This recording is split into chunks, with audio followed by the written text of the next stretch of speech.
that Trump is a threat to democracy. I think it's a disgrace for this country what's going on, to politicize the Justice Department.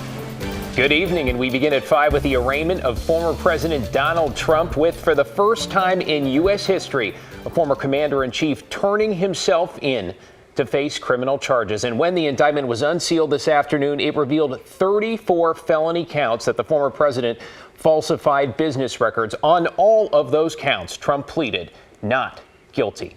Well, thanks for joining us this evening. I'm David Molko. And I'm Laurel Porter. This all stems from alleged hush money payments made during the 2016 campaign. Hundreds of people gathered outside the courthouse today to witness the unprecedented case. NBC's Jay Gray reports on the situation from New York.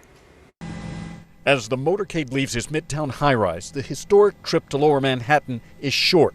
Less than 4 miles. Cameras getting a quick glimpse as former President Trump enters the criminal courthouse. Inside, a process unprecedented in U.S. history begins to unfold. Agents reading his rights and fingerprinting the former president. Then, after a short delay, President Trump, will you come speak to us? President Trump? Leading him into a courtroom. Still photographers allowed inside briefly before the arraignment. And minutes later, the man who once sat in the Oval Office, indicted on 34 counts of falsifying business records for his alleged role in a hush money scheme and cover-up involving an alleged affair with former adult film star Stormy Daniels just ahead of the 2016 election. These are felony crimes in New York State, no matter who you are. Mr. Trump pleading not guilty. There were no facts in there. I mean, normally in an indictment you have alleged facts. The entire process seemingly unnoticed by hundreds gathered just outside of the courthouse. Those on both sides of this politically charged case separated by police. Get out of here! You get out of here! Screaming and cursing at each other for hours. Hatred for so many clearly overshadowing the history here. The scene, for casual observers, almost unbelievable. I'm just looking at the absence of reality, to put it bluntly. That's all I could say. As the screaming continues, while the man they're arguing over, now a defendant, leaves the courthouse. Jay Gray, NBC News, New York. Now, after the arraignment, former President Trump flew back to Florida. Within the last hour or so, it was wheels down. His motorcade made its way back to Mar-a-Lago, where he is expected to address his supporters. This is video from inside, a look at the preparations there ahead of that event this evening. We're going to monitor that for you and update you after the former president makes his remarks. Stay with KGW and NBC News for continuing coverage. Coming up at 5:30, Nightly will break down the charges and take a look at the potential political implications for Trump's presidential campaign. New today, a federal judge has sentenced a Portland woman for her role in the January 6th Capitol riots. Lilith Sayre admitted to entering the Capitol and staying for about 6 minutes. The judge said video shows Sayre was close enough to witness the Capitol doors being violently breached. Sayre, seen here with blue hair, received 3 years probation and 200 hours of community service for her involvement.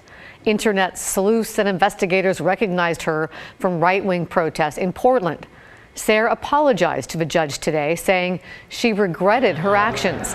But the judge noted that up until last month, Sayre had retweeted posts that shared false conspiracies about January 6th. Sayre is the 9th person from Oregon or Southwest Washington to be charged in connection with January 6th. Sayre was recently terminated from her remote software engineering job, which paid her close to $200,000 a year. Her new unemployment influenced her sentencing. The judge waived any fines and home detention, but upped Sayre's community service time from 60 to 200 hours. Developing this evening, a Vancouver business owner says he is fed up after 2 break-ins at his store in just 2 days. And as Mike Benner reports, the convenience store owner is now thinking about taking what some might consider drastic measures to protect his livelihood. The walls need to be replaced, the frames need to be replaced, the glasses need to be replaced. Prakash Thapa points out the damage to his Northeast Vancouver business following an early Tuesday morning break-in caught on camera. Watch as a sedan backs into the convenience store on Northeast 164th Avenue before two people run inside and ransack the place. My alarm systems don't work anymore. None of my lights work on that area. They took a bunch of stuff. I'm missing almost 15 to 20 grand worth of stuff inside. The significant loss isn't just from Tuesday's break-in. Thapa says the same thing happened early Monday morning. A surveillance camera captured that as well. Thapa saying in all likelihood the same people are behind both break-ins. I'm so frustrated. I'm so stressed.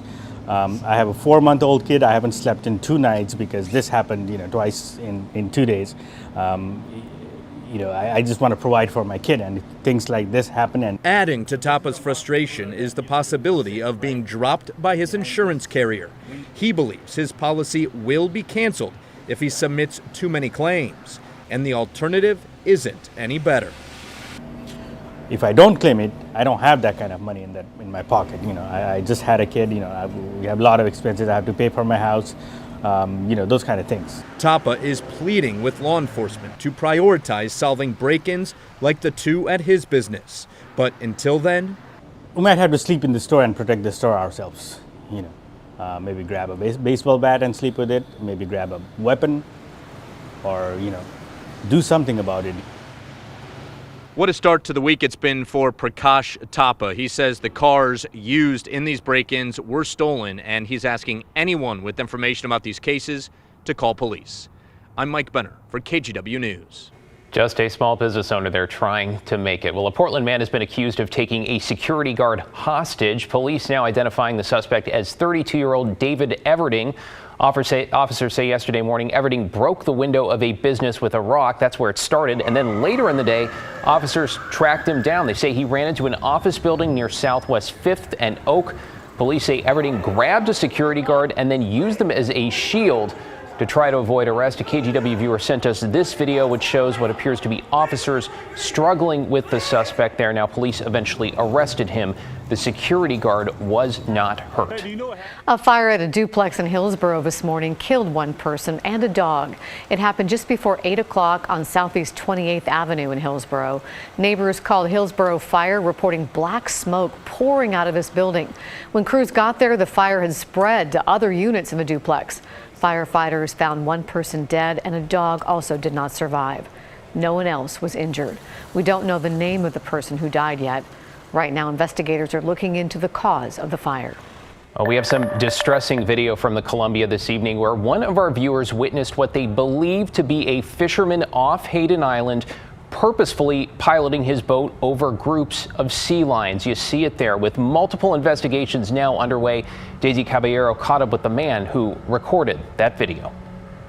I just caught a boat coming under the bridge, full speed, and I'm like, no, don't be heading for those guys.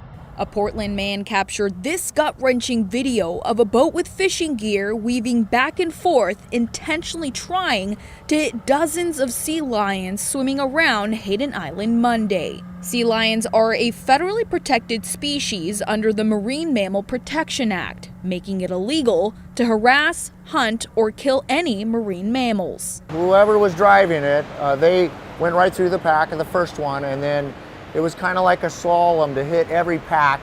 And I just looked around me and everybody was devastated. The man behind the camera is Michael Brady, a former fisherman himself. He says the driver of the boat had no logical reason to aim for and hit the sea lions the way he did in this video. I see both sides of it. I understand the frustrations. I understand this year's tough on salmon. Lower coast, I think, is even closed for a lot of people. But I think this was a sport fisherman who has just had a little chip on his shoulder.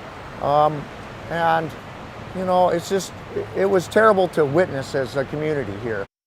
And while we were out getting video today in the same spot, we witnessed another boat targeting groups of sea lions bobbing in the water. They scrambled away when it was right on top of them. According to NOAA, which oversees fishery management, a fisherman can scare off seals and sea lions from damaging gear or impacting them while actively fishing. They can do it by using horns, bells, and whistles, or circling the mammals without physically harming them. The Oregon State Marine Board, the Multnomah County Sheriff's Office, and NOAA are all aware of this video and are investigating, but tell KGW they couldn't comment at this time. As for Brady, he would like to see the driver of the boat held accountable for trying to harm the sea lions. But the competition with the sea lions is, I think, what the fishermen that would view things like the threat, they feel like they're competition. And I'm just going to say nature was here first. That's all. Daisy Caballero, KGW News. Today, Washington Governor Jay Inslee is touting what he calls a major step to protect abortion rights. The governor announced the state is stockpiling 4 years worth of the abortion pill mifepristone. It's in response to a Texas lawsuit that's trying to revoke FDA approval of the pill. Governor Inslee says Washington is acting ahead of the judge's potential decision. That decision by a court could effectively end the manufacturing and availability of that drug for manufacturers. The Washington State Department of Corrections has purchased 3 years worth of mifepristone. It has an existing pharmacy license. The University of Washington has also ordered 10,000 additional pills for a total 4-year stockpile. Mifepristone is used in combination with another drug to end an early pregnancy.